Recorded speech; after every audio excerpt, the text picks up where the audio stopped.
Welcome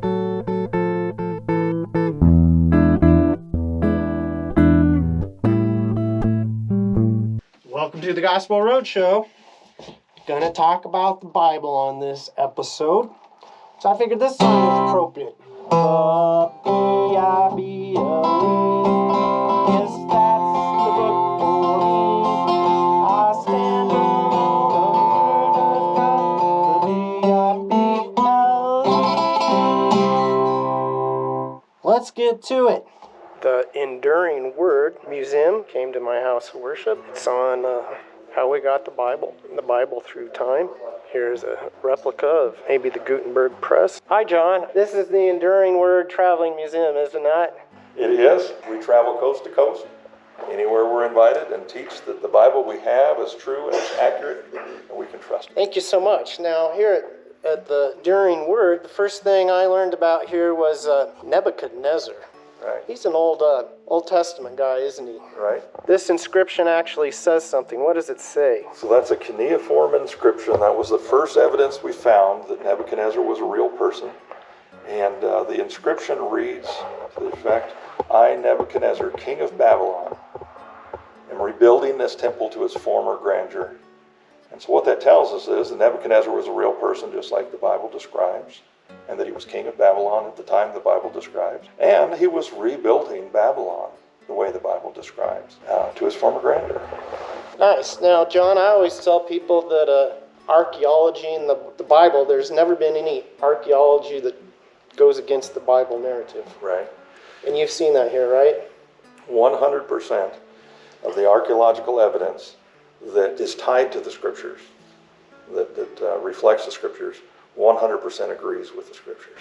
They've never found anything that's countered any narrative in the Scripture. That's just amazing, and proof. 1400 AD, 16th century. These are all Bibles, right? Right. These are Old Testament Torah scrolls. These are the first 5 books of the Bible, and we have 3 examples here.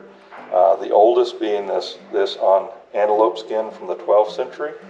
That was found in this room here, the Cairo-Geniza. That was the first of the supporting evidence that the manuscripts that William Tyndale, Martin Luther, the Reformers were working from were true and they were accurate. The scrolls that were found in there were about 500 years older than what the Reformers had to work with, and they were still consistent, right? And do these scrolls correlate with earlier writings? They do. So then the next find of evidence was the Dead Sea Scrolls. And when these were rolled out, and here's one here that was a fragment that was so stained with bat guano that it was unreadable. And they used infrared to read it, and they have the text right here. So this scroll is from about 200 to 300 years before the time of Christ. Never left Israel. This scroll is from Eastern Europe. Never left Eastern Europe until we got it.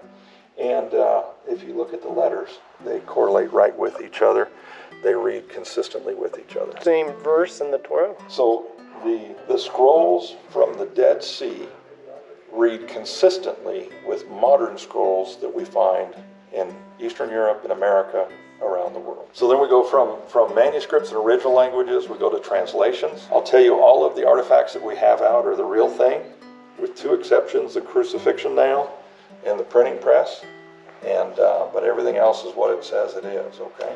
So we talked about manuscripts in original languages, so now we get to translations. We have several important pieces. Ethiopic translation, John Wycliffe in the 14th century. Here is a Jerome.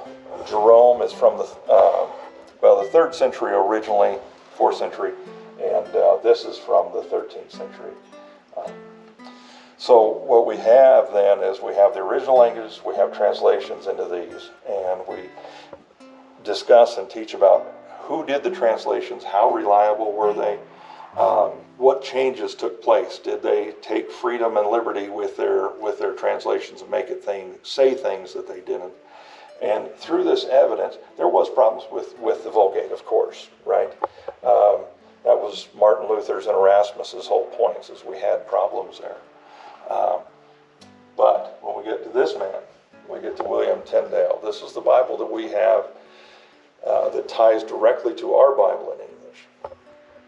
William Tyndale was a linguistical genius, I would say. 8 languages? 10 languages. 10 languages. 6 languages he spoke so well that people that it was their native language thought it was his native language. And he translated the Bible into English. Of course, any Bible that was not in the biblical languages or in Latin was illegal, and you would die for it, you and your family. So it was a big risk he took. He translated the Bible into English. When we compare his work to the original manuscripts, it's phenomenal. It is amazing. It was God's hand on that all the way through. And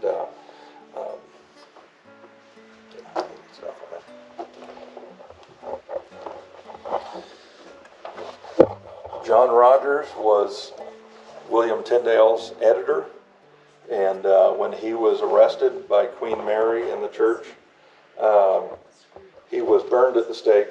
And I'm sorry, I said Queen Mary, not yes, he was under Queen Mary. It was brutal. They kept him alive for over 4 hours in the fire, and just made his family watch. He had taken all of William Tyndale's translations and brought them all together in one Bible. Did this little hat tip to William Tyndale here, WT, and produced a Bible that was called the Matthew's Bible. And he was trying to use a pseudonym to stay safe, and it did not work out. So Queen Mary came on the scene, and of course all Bibles in English were made illegal again, and if you had the Bible, you and your family would be put to death. The Protestant reformers had run away from England to seek safety in Geneva, Switzerland. The most famous was John Calvin. John Calvin took William Tyndale's translation of the Bible and added margin notes and created essentially the first study Bible. And it's also the first Bible with Bible verses. The commentaries in this Bible were, after Mary had left the scene, she had died, Elizabeth allowed the Bibles in English again, and then eventually King James came along. King James was approached with producing a Bible in English that everybody could agree upon. The Catholics and Protestants, they could all agree upon. Of course, that was never going to happen, but he tried. The first biggest thing he did was remove the margin notes, and you'll see in this King James Bible here, there's no notes in the margins. The only thing in the margins are cross-references or alternate words. The significance of that is King James commissioned 60 of the best scholars of the biblical languages to review William Tyndale's translation of the Bible, make any changes that were needed, but they were not allowed to update the language. The language of William Tyndale was almost 90 years old by the time of King James. They weren't allowed to update that language.